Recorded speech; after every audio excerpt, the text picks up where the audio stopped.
Here's how my Tesla Model 3 is doing after 2 years and 39,000 kilometers. It's a 2023 standard range Tesla Model 3 rear-wheel drive, which means it has the LFP battery, and strangely enough, you actually can't buy that as of making this video in North America anymore. Tesla stopped selling it, which kind of makes my Model 3 a bit of a collector's item. Speaking of the battery, I know a big topic when it comes to the age of EVs is the battery. I just did a full charge on my Model 3, and it was showing at a full charge a range of 416 kilometers. That's down from 438 brand new. And doing the napkin math, that works out to be almost exactly 5% battery degradation from brand new. Now, that's over the lifetime of the car since I bought it brand new. Last year when I did the 1 year check-in, we were at 421 kilometers of range, or 3.8% battery degradation, which means that in the past year, it has only lost 1.2% of its battery capacity. And so assuming that rate holds steady, when I do the 3 year check-in next year, it should be at about 411 kilometers of range, or 6.2% degradation. Over the last year, I really changed my charging habits. The first year that I owned the car, I was doing a lot of supercharging, but then I realized that I had a level 2 charger right across the street from me at the local sports complex. And so what I started doing for the past year is actually going over there, dropping the car off, and then letting it charge there,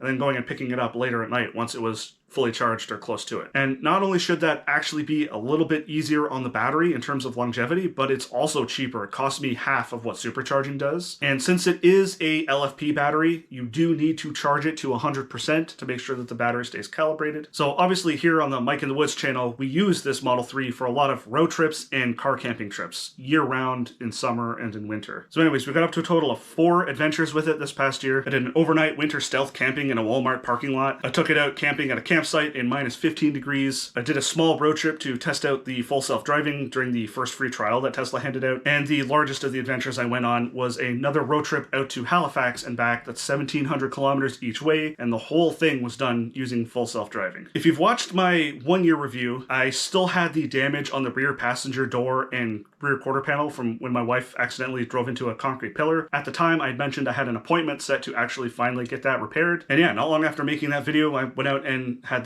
the full door had to be replaced, that rear passenger door and that quarter panel. As for issues with the car, it's mostly been fine. The main issue that I had was back in the spring. Because of the way that EVs like the Model 3 work, most of the braking when you do one pedal driving is done with regen, which does not actually apply the physical brakes onto the brake disc. And so because of that, because we salt our roads here, corrosion had started to build up on the brake disc. And all of a sudden, when I was actually using the physical brakes on top of the regen, it was causing the ABS system to detect wheel slippage and actually release the brakes, causing the car to kind of like shudder, almost like you're hitting like a patch of ice or something, and the traction control system's trying to stabilize itself. After going in for a service appointment, it wound up that I was actually overdue for a service item that is meant to address this exact thing. And basically the corrosion on the brake disc was causing some sort of imbalance in how the brakes were applied to the wheels, causing the ABS to think that it was picking up on wheel slippage. So I paid for the service to kind of grind off all the rust and everything. And I'm happy to say, ever since I had that service, I have not had that braking issue resurface at all.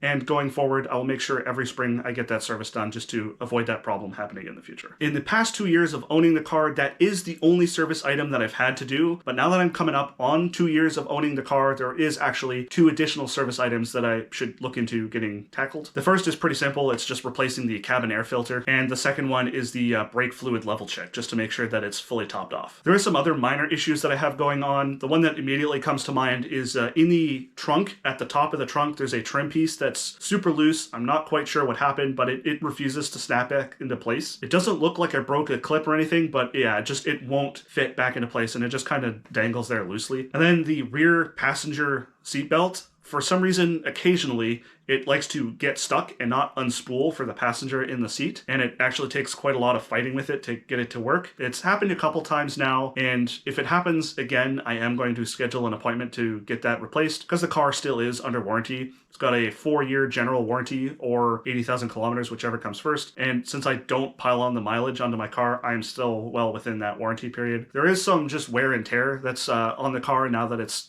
started to accumulate some mileage and driving. There is some curb curb rash on the wheels on the passenger side. Don't look too great, but it is just cosmetic. And then just on the paint itself, there are some random scratches starting to appear, including on my rear window. I have zero clue how those appear because both me and my wife are very careful with the car to make sure that we don't scratch the paint. I don't know, it looks almost like someone keyed it, but it doesn't look like it's long or deep enough to have been someone keying it, if that makes sense. It's just like short little scratches here and there, and I've no idea what's caused it. And aside from that, on the front, just some dings here and there from gravel hitting the front of the car. I have no PPF or any sort of protection on the paint whatsoever. I've been raw dogging it for the past 2 years, and the damage isn't really accumulating as much as I thought it would. We don't do a lot of highway driving in the first place. 90% of the driving is just local commuting and city driving. That, combined with the fact that I don't follow closely behind other vehicles, I do leave a lot of room, that seems to have minimized damage to the paint. As for on the inside of the car, I do have the white interior, and